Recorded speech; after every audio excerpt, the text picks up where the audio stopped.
their families that have a deceased child. You cannot put into words the gravity, the tragedy, or the absolute pain of this situation. We are a Minneapolis family. But to everybody out there, do not think of these as just somebody else's kids. Those families are suffering immense pain right now. Think of this as if it were your own.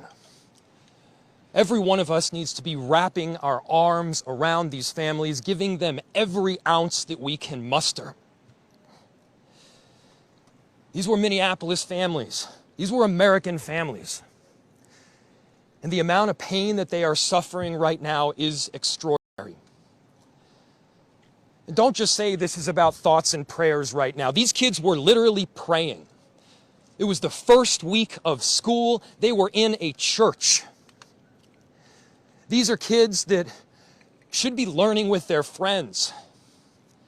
They should be playing on the playground.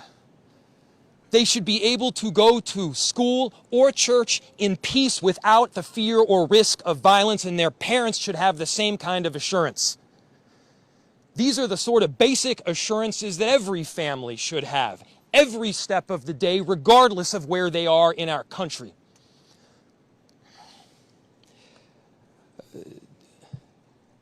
I'm so deeply saddened, and I'm so sorry to the families that I know are suffering right now. My ask is to everyone, stand by them. Love them. These families have forever been changed, and we've all been changed with them. We need to do everything possible to support them through this time. We have a family resource center that has been set up. I'm grateful for all of the law enforcement agencies from a number of different jurisdictions, all the different departmental support that we've received. They're going to be working tirelessly. There's also a family resource center that is being set up as we speak to make sure that we're there for everybody. Again, to the families that are suffering, to those that have experienced loss, I'm so deeply sorry. We're going to be with you every step of the way. We love you. This kind of act of evil should never happen, and it happens far too often. The chief will provide additional details. My name is Brian O'Hara, B-R-I-A-N, O''H-R-A. I am the Minneapolis Police Chief. Earlier today, just before 8:30 a.m., our city experienced an unthinkable tragedy. Minneapolis police officers responded to a report of a shooting at a mass that was happening at the Annunciation Roman Catholic Church on the block behind me.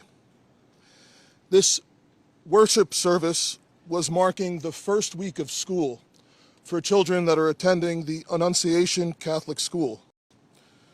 During the Mass, a gunman approached on the side of the building and began firing a rifle through the church windows towards the children sitting in the pews at the Mass. Shooting through the windows, he struck children and worshipers that were inside the building. The shooter was armed with a rifle, a shotgun, and a pistol.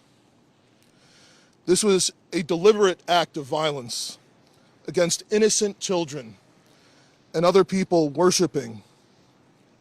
The sheer cruelty and cowardice of firing into a church full of children is absolutely incomprehensible. Police officers from the Minneapolis Police Department immediately responded, entered the church, and attempted to provide first aid and rescue some of the children that were hiding throughout the building, while other first responders came and EMS responded to rush victims to nearby hospitals. 2 young children, ages 8 and 10, were killed where they sat in the pews. Their parents have been notified. 17 other people were injured. 14 of them being children. 2 of those children are in critical condition. The coward who fired these shots ultimately took his own life in the rear of the church. Our hearts are broken for the families who have lost their children, for these young lives that are now fighting to recover, and for our entire community that has been so deeply traumatized by this senseless attack. We will stand together to protect our children, our schools, and our houses of worship. This deliberate act of violence is just a sign of cruelty that is beyond comprehension. Our hearts are broken for everyone that's been affected by this tragedy. As we begin the difficult path of healing, I want the community to know this, that even in the face of such evil, the Minneapolis Police Department and all of our law enforcement partners stand with our community. We stand with these families and with this parish. We will continue to be here for you. With that, the investigation is obviously in its preliminary stages, and I will attempt to take some questions to provide further information. Chief, what can you tell us about the suspect in this case? How old was he? Any kind of motivation? Any notes or any other information that were left behind? So we were looking, the question was, what can be said about the shooter? We believe it is one suspect, a sole shooter.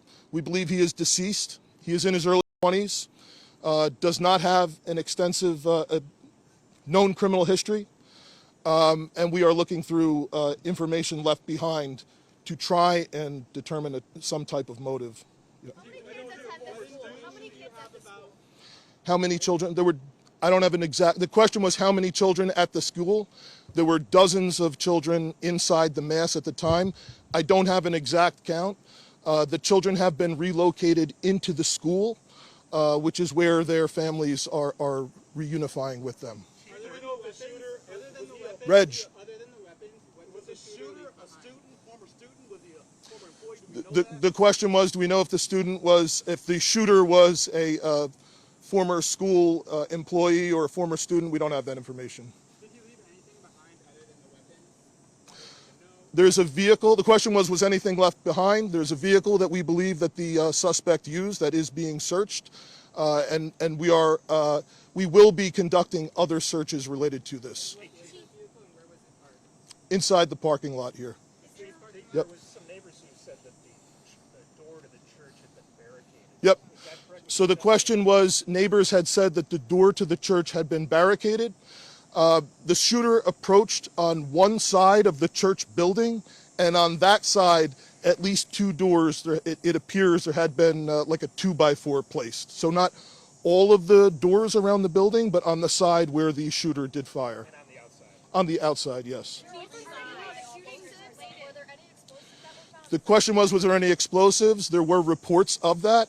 There were no explosives or improvised devices that we found.